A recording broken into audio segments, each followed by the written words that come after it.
So Rand Paul here responds to JD Vance. And he says, JD, and quotes JD there. Vance says killing people he accuses of a crime is the highest and best use of the military. No, he's accusing them of criminal invasion, which is not the same thing. But Rand can only have his thin libertarian veneer for what is really, let's just be honest, him trying to find a wedge issue to try to look edgy about, right?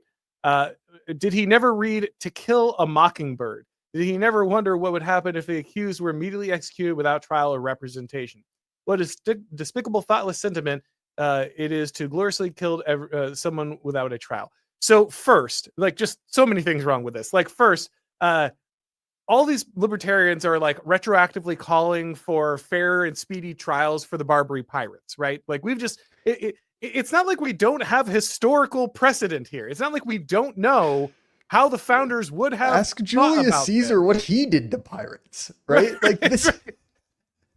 We don't get to crucify him anymore, but at the very least, normally with a libertarian, I get some kind of argument like, well, that's not what the founders thought about their values. No, we literally know that Jefferson, the guy who wrote the Declaration of Independence and talked about the very values you're talking about, did not apply them to the Barbary pirates. He did not think that they applied. He was not calling, he sent pirates. He wrote letters of marque. It wasn't even state agents. He basically hired guns to go out there, mercenaries, to go out and slaughter these people without trial, without any rights at all. This is what the guy who wrote the Declaration and talked about how these truths are self-evident. This is what he believed and what he actually did. But of course, we are like, history is illegal in our current political context. It's just insane. I am so tired of having to hear from people who are clearly and directly contradicting what the founders said and believed and did, so they can make some abstract point about, 1990s libertarian philosophy. It's absolutely infuriating. And then on top of this, To Kill a Mockingbird, Rand Paul, really? What, Harry Potter wasn't available? You couldn't tell me about The Handmaid's Tale? You couldn't give me a lecture on the morality coming out of any given, young adult fiction novel? Come on, what a joke. Like, he's quoting middle school reading lists at people saying, haven't you learned this propaganda lesson about the dangers of executing pirates without trial? It's just, it's clown shoes. The guy is wearing clown shoes while he's posting. It's insane. It's insane. Well, and this is what we mean when we say a dedication to losing, right? A willingness to beclown yourself, right? At the slightest chance that you or your team might be doing something effective, right? It's like, oh, no, no, no, no, we can't do that, right? We have to pay attention to the middle school reading list, right? It's absurd. It's not serious behavior. And Mr. Burden, clearly, have you not read Charlotte's Web? Are you not applying the lessons to our lives today? I hadn't even thought of that, right? What would Templeton the Rat say if he were with us today? Like, some pig. Yeah, take that, Rand Paul. That's why we should send Hellfire missiles to hit Venezuelan cartel members, right? It's absurd. It's very clearly laughable. And again, it is very much a pattern we have seen over and over and over again, right? That the good conservatives, right, want to abide by the rules of a game that were broken decades ago. And quite simply, right, if you are continuing to run up like Charlie Brown to the football, expecting it to kick it extra hard this time, and when it gets pulled out in front of you, you do a comical cartwheel through the air, well, maybe once. Could happen to anyone. But after 30, 40, I don't know, maybe 60 years, when other people, Vance included, look at that and say, you know what, I don't care anymore. I'm not doing it. You can't turn around and pretend that you are this secret ascended version of conservatives that's morally superior to all of us. You're just addicted to losing. And so many people, Rand, are quite literally addicted to losing. I don't know. I really, nothing but contempt for that attitude. Yeah, it's just, it's horrible. And, again, I try to maintain some level of bridges. There are plenty of libertarians that I like, and they're not all like this, but the attitude of just, I have to be a special snowflake. I have to be this incredibly abstract and principled guy, even though I'm directly contradicting like the tradition and history of the United States and the understanding that clearly was held by the people who founded it. I just, you just know that ultimately guys like Rand and Massey, while they are unfortunately many times right on several things when Trump is wrong, they just live to do this kind of stuff. This is what they really want to do. This is why people don't trust them. Because ultimately, while I think that, yeah, Thomas Massey is right on several things that Trump is wrong on, I know that, well, Massey ultimately doesn't care about my border. He doesn't really care. Like, he'll mouth some words about closing the border or limiting immigration. But I know at the end of the day, when it's time to vote for the ICE funding to get it done, that's when he's going to draw his line.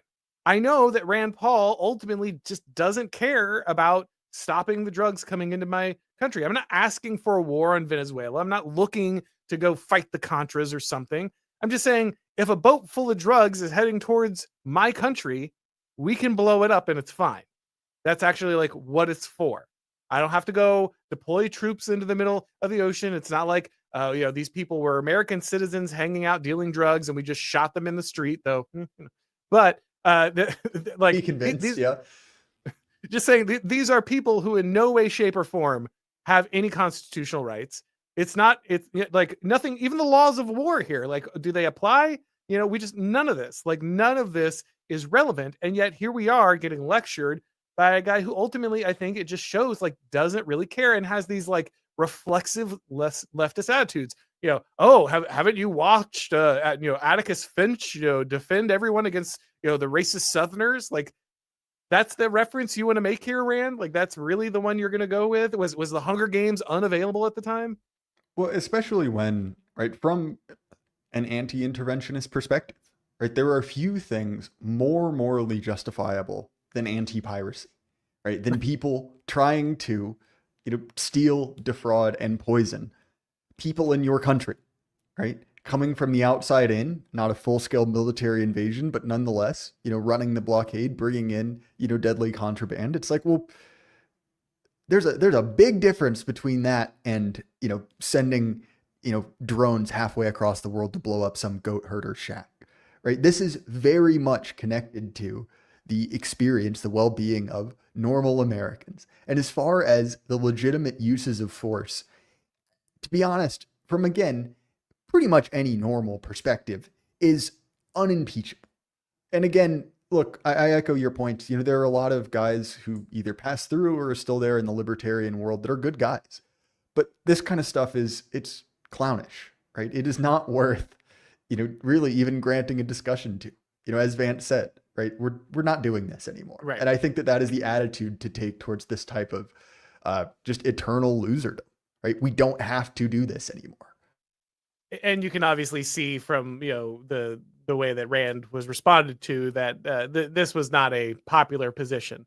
Not that is the be all and end all, but yes, it's very clear that ultimately JD Vance just cutting through the Gordian knot on this one was far more popular and far more well received than Rand hemming and hawing about this while gesturing to his 7th grade reading assignment.